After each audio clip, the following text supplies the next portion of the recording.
This is the right place? Allura asked, as they made it through the checkpoint with barely any glances from the bored-looking militia, who were barely lit up by the low, vibrant hues of the neon signs behind them. Definitely the place, Scifi whispered, from where she was camouflaged using the trickster's coat, having scooted past the guard when Chio had distracted them. Coordinates provided lead straight to the apartment complex up ahead.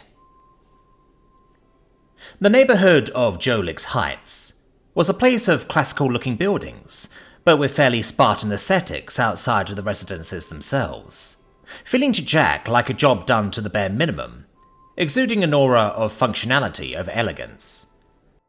Regardless, it was considered a reasonably safe and secure district, sporting visible security systems as they quickly walked down the ever-darkening, snaking streets, and Scifi's searches revealed it as a typical boring middle-class district, mainly inhabited by sole occupants and small families. Hard to believe the client wants to meet at his actual residence, Nika shrugged beneath her disguise. They're probably new to this kind of thing. I mean, if he's desperate to rescue a family member, I can't blame him, Jack pointed out, with an unusually girly voice. Though I don't know why that means I need to look like a girl. The group had been quick to rush home and gear up as quickly as they could, allowing Carson and Bentham to be in charge of helping organize and escort the rest of their guests back to their home at a normal pace. They only took a few minutes to quickly squeeze into their battle skins, having practiced a few times since the Pallet Pit run, and gear up before they were off. Allura had insisted on obscuring their presence when going through corporate districts in order to avoid any unwanted attention from them packing heat, and while she and Scifi had ways to remain unseen, Jack and Nika did not, and Chio's method could be detected on camera. So Allura suggested they use the 3 brooches of disguise to masquerade as an unassuming group of schoolgirls, passing through to avoid attention. Because it's much more believable, Allura giggled. All we have to do is act like a bunch of annoying ditsies, and the militia won't bother with us outside of the occasional pervy comment. They won't look too closely at us as a potential threat, which is what we're looking for. Especially when we have bounties placed on us, Chio added, and those desperate enough to try and cash them in. Hey, do you think we could disguise Jack like this and go for whipping Tom? Scifi asked, as Dante suddenly blinked next to them, having been following them from the shadows. I'd love to see his face if he ever tried to spank Jack's ass. That doesn't sound like a bad idea, Nika spoke up after several moments. Hey, Jack scoffed. I barely know how this thing even works, and don't talk about my ass like that. Maybe say that after you see how much he's worth alive, Nika grinned, before her expression got a little more serious. Main problem is locating the guy. Maybe Vanya could help, Scifi pointed out, after a few moments of thought. She did tell me she researches the stuff, Jack nodded in agreement. Researches your ass or whipping Tom? Nika chuckled. Keep your heads in the game. Pretty sure I recognize this place from the photo, Allura interrupted. Send Vanya a text once the meet is over if you have to, Scifi. Right now we need to be focused on the job. Will do, Scifi nodded. Our guy is on the 4th floor. Alright, let me do the talking for now, Allura whispered, as they entered the main entrance to the foyer. The nauseating smell of fresh paint greeted them as they entered, with plain white walls that gave off a sterile and highly impersonal feel, and grey-tiled floor that was completely devoid of any patterns or textures. The lighting was at least functional, amid constant brownouts, though it still cast a harsh white glow throughout the space. Up ahead was a simple rectangular desk against the far wall, manned by a dour-looking grey-furred mammal receptionist, with 6 tired-looking eyes in their sockets, and a long, spindly tail that idly flicked through the pages of a celebrity gossip magazine. Let's just go to the elevator, Chio subtly told them, as she walked arm in arm with Jack to cover the tells in their walking, with Jack walking like a guy, and Chio more used to floating. If we look like we belong here, we can just walk on in. Allura made a slight, subtle noise in her throat in agreement, as they purposely crossed the room. Jack carefully looked out of the corner of his eye to see several monitors behind the desk of the receptionist, with half of them either switched off or with heavy static, as the alien at the front desk showed no indication of acknowledging their presence. "Old system. The network around here is abysmal," Scifi whispered, once they got to the elevators and hit the button. "Impossible for me to play with without directly slicing in, but the hardware is so dated it probably isn't worth it." The elevator pinged, and the whole group entered the cramped space, with Dante blinking in between Jack's legs a split second before the door closed. "Should have gone for the stairs. It's only 4 floors," Nika whispered under her breath. "This is a death trap." "I detect no hostile intent," Chio reassured. "You can be quite paranoid, Nika," Allura sighed. "However, our cover is intact and we haven't detected any issues. We can reveal ourselves when the client lets us in."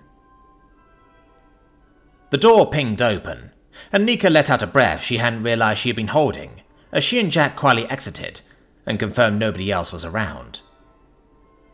"Apartment 4.89, Scifi whispered. "The sign says this way," Jack pointed to the right. "Let's go. Keep alert and don't make noise," Allura confirmed, as she led the way down the dark, eerily quiet corridor. It had the same monotonous grey and white design as before, and was completely silent apart from the soft tread of their footsteps. To Jack, it seemed like the modern-looking exterior was nothing more than a thin mask to cover the soulless core. "Is this where I'm destined to live for the rest of my life if I ever grow up?" Jack thought to himself. "Seems depressing."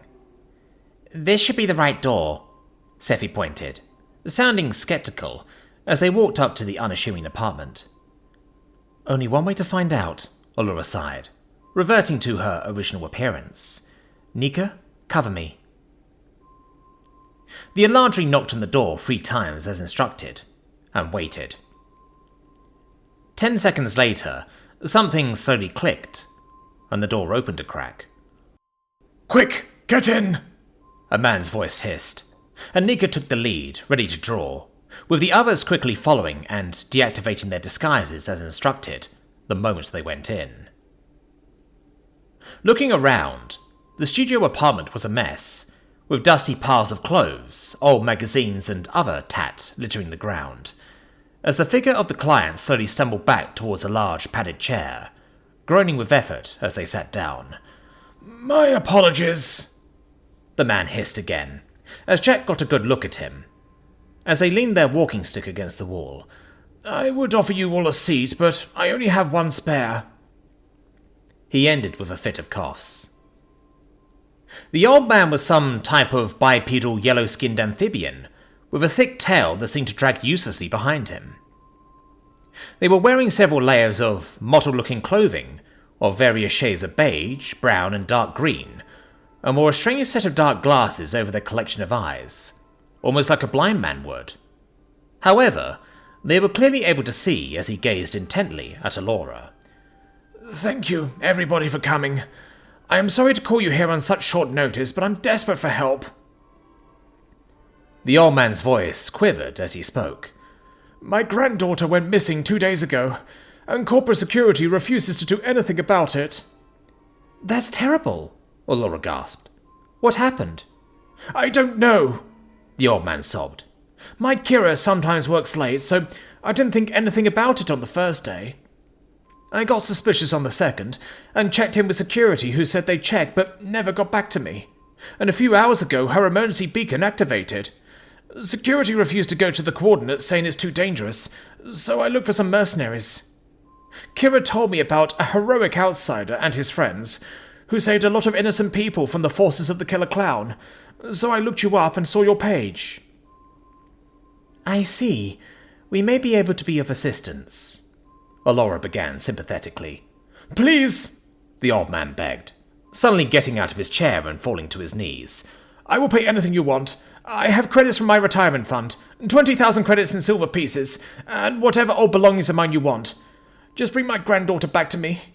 I have her picture here."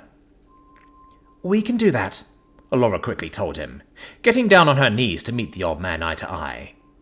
"If you have the location of the emergency beacon, and give it to my friend here, we'll depart immediately."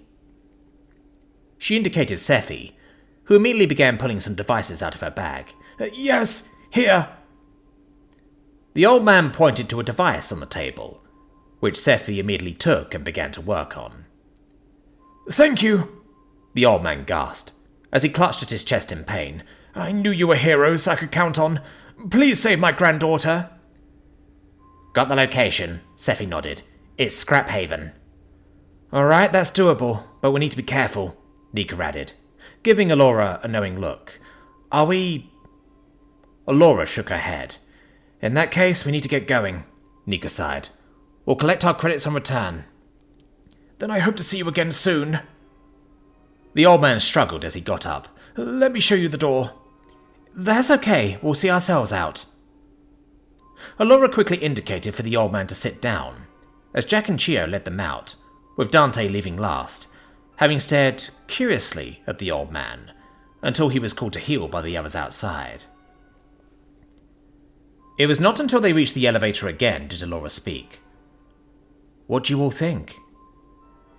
I'm not surprised you decided not to haggle or ask for an advance payment for this one, Nika finally responded, though 2 days is 2 days. Indeed. I do not like the chances of us recovering his daughter alive and unspoiled, Chio pointed out. If she ended up in Scrap Haven, then we need to be prepared for the worst. The guy seems sincere. Either that or he's a hell of an actor, Jack shrugged. But I'll admit that I don't know what red flags I need to look out for aside from the obvious. I do agree that while we should keep our hopes up, reality may be a cruel mistress, but we won't know until we get there. I don't know. I got a weird vibe from the guy, Scifi whispered after a moment, as the elevator reached the bottom floor, though she kept her thoughts to herself as they quickly exited the building, past the still unattentive receptionist, and left via a different militia checkpoint to the one they entered. What's up, Scifi? Jack asked. You said you didn't like it. Yeah, it just feels like a few things are weird, the scritter tentatively spoke, as if not sure on the matter. It's probably nothing, but I think the client didn't tell us the whole story. And something about the emergency beacon coming online only a few hours ago feels a bit off to me. If the client got into an argument with his granddaughter and she ran off or something, and he's too afraid to admit it, then fine, Chio shrugged. The only thing that matters is extracting her, argument or no. The emergency beacon indicates that it would probably be a willing extraction if she's still alive.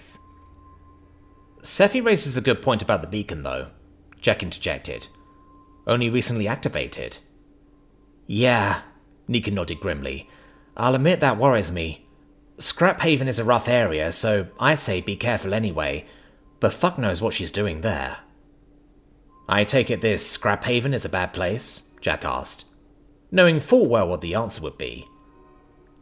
It's a mostly abandoned urban wasteland, Alora began. The remnants and ruins of industrial areas and residences. Many gangs, cults and other bad guys can be found there, and to date, no attempt to tame the anarchy over there has been successful. So the ring's equivalent of Detroit or Baltimore? Jack asked. Jack, different galaxy, remember? Scifi grinned, flicking the back of his head. Nobody here gets your weird references. But if you're asking if Scrap Haven is even more of a shithole than usual, yeah. Not as bad as the Pallid Pit though, but much bigger. It's going to take a while to get there, about 3 to 4 hours to get to the outskirts of Scrap Haven, not to mention actually traversing it. Shit, Nika cursed. That means we're not sleeping tonight, and we have school tomorrow. At least it is the last day of the week, Chio reasoned. But we must focus on one thing at a time, Scifi. Is it possible to speed the route up? Might be able to traverse through the genocide territory by coach, Scifi shrugged. There's apparently a route that should cut an hour or 2 off the journey, assuming it's actually running. I wouldn't take anything for granted with the current conflicts happening all around the city, though. Will it take too long to at least check? Jack asked. If it's not too great a detour, we might as well. Then we can get what rest we can on the way. Maybe that ring will help. The Ring of Lesser Restoration? Alora asked. Yes, it would, but it only has 3 charges, which we charge a day after use. We should only use it if we really need to then, Nika nodded. It's a shame we didn't pick up any emergency stims. Those would come in handy. We're going to have to suck it up, Jack sighed.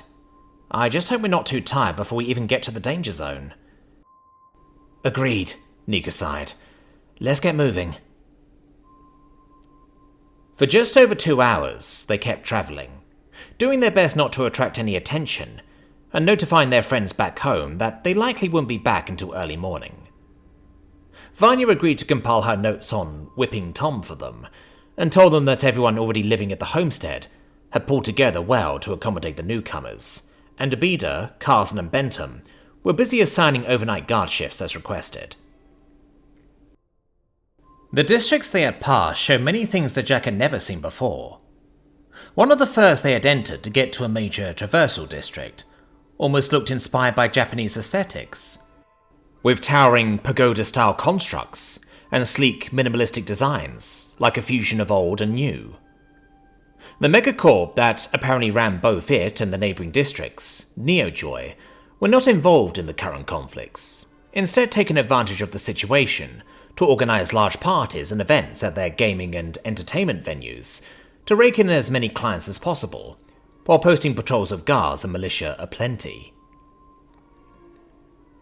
Though there had been a brief scare with a wage mage on the lookout for illusions and astral signatures, they were able to remain out of his line of sight and merge with the crowd, to eventually emerge into the desired traversal district, a large area once composed of several districts, but now a seemingly neutral space with paths and roads crisscrossing each other, with many paths leading to all of the surrounding districts. Fortunately, they were able to cut some more time off when they discovered a small clan of Ogar offering a rickshaw taxi service, with Alora paying one of them to ferry them to one of the districts on the other side.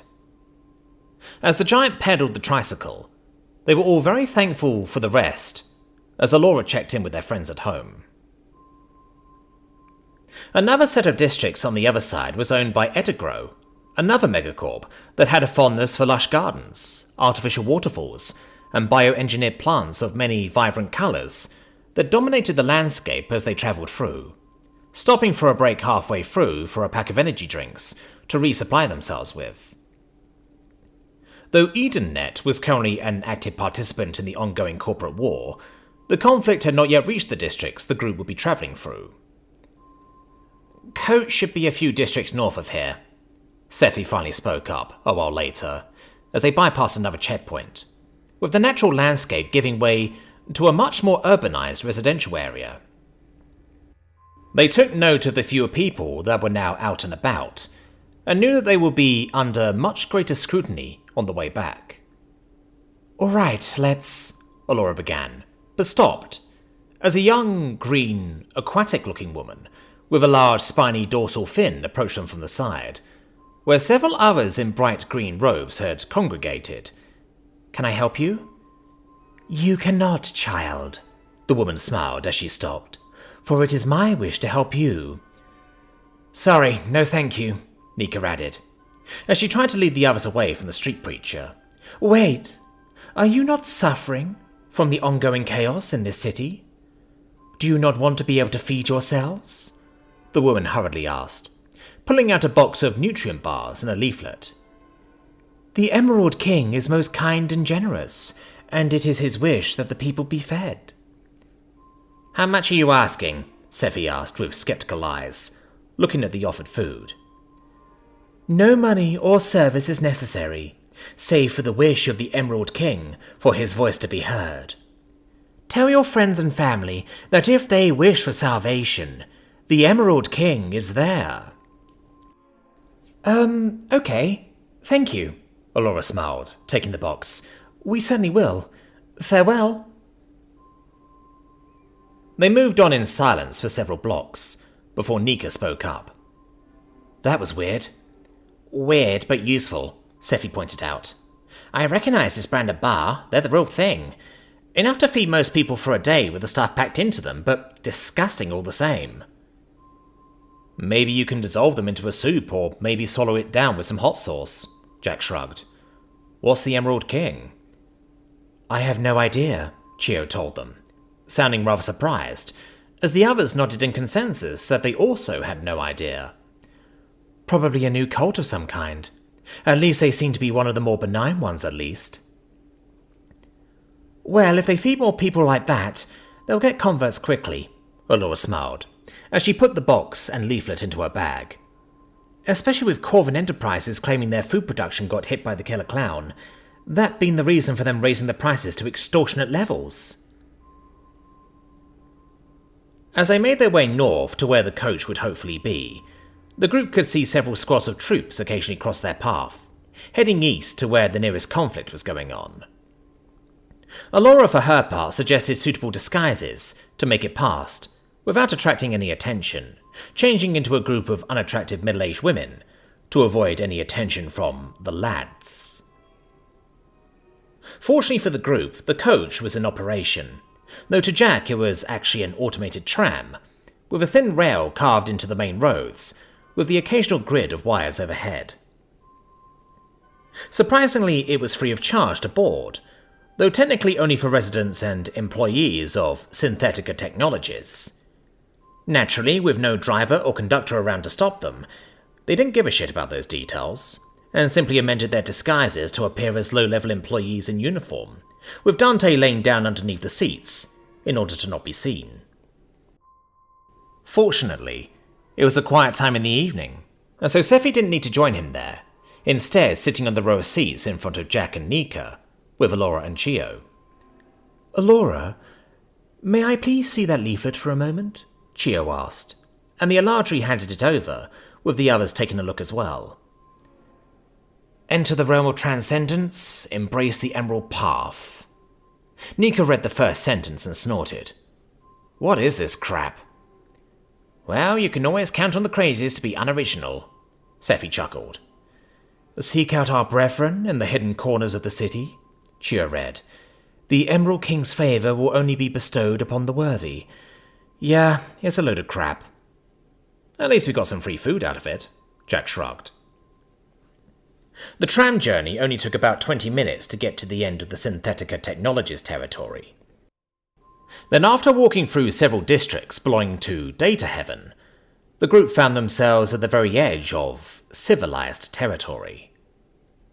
The district they were in had an abundance of salvaged scrap, likely from their wasteland neighbour, with scrapped-together robots walking about, either on errands or simply left to their own devices. Finding an entrance to Scrap Haven was surprisingly easy, with a heavy guard posting keeping watch. Getting together on a nearby bench to take a quick rest, they planned their next move as Jack handed out energy drinks to everyone. So the good news is she's not too deep in. Maybe an hour or two on foot, depending on what's accessible, Scifi whispered. Either way, we're going to need to take it slow, Nika cautioned. Let's make it quiet getting in and out. Stay away from people and stay alert. Shit! You kids want to go out there? One of the guards asked as they approached. We ain't coming after you if there's trouble. We only intend to be a few hours. We're on a job, Allura confirmed. Have you seen anyone come by here recently? Jack asked them, showing the photo of the girl. Nobody's come through here in days. Not with the current mess, they confirmed. And not when there's that crap out there. We'll still be here, though, if you come back. Understood, Nika agreed, as they walked through the checkpoint. Everyone check your gear and switch to subvocal comms. They all did so with now practiced efficiency, unholstering their weapons of choice and checking their loadouts with deadly precision, quickly nodding to each other that they were in the clear. Activated my auto-mapping program, Scifi added. We'll be able to find our way back a bit easier. I won't pull the drones out just yet, though. They're more than likely to reveal our position. I've cloaked us as best as I can, Chio added. We shouldn't be spotted at long range, but it's much more likely at shorter distances. Then let's get moving, Allura grimly told them. Scifi, you have the coordinates, so you lead the way. Jack, you go with her. Nika covers our rear. All right, it should be this way, Scifi whispered, as she led them onward, soon losing sight of the checkpoint and leading them deeper into Scrap Haven. Nobody spoke as they carefully crept ever onwards, passing dilapidated factories and crumbling buildings alike that dominated the landscape, casting constant shadows over narrow, dark alleyways from the tiniest glimpses of the glow from the city. Though Scraphaven was a breeding ground for the worst of the worst, the group surprisingly encountered nothing, as they carefully moved as a squad, checking around corners and using the buildings as cover all the way. "Up ahead. I reckon it's the big red warehouse in the distance," Scifi whispered, after about an hour and a half had passed.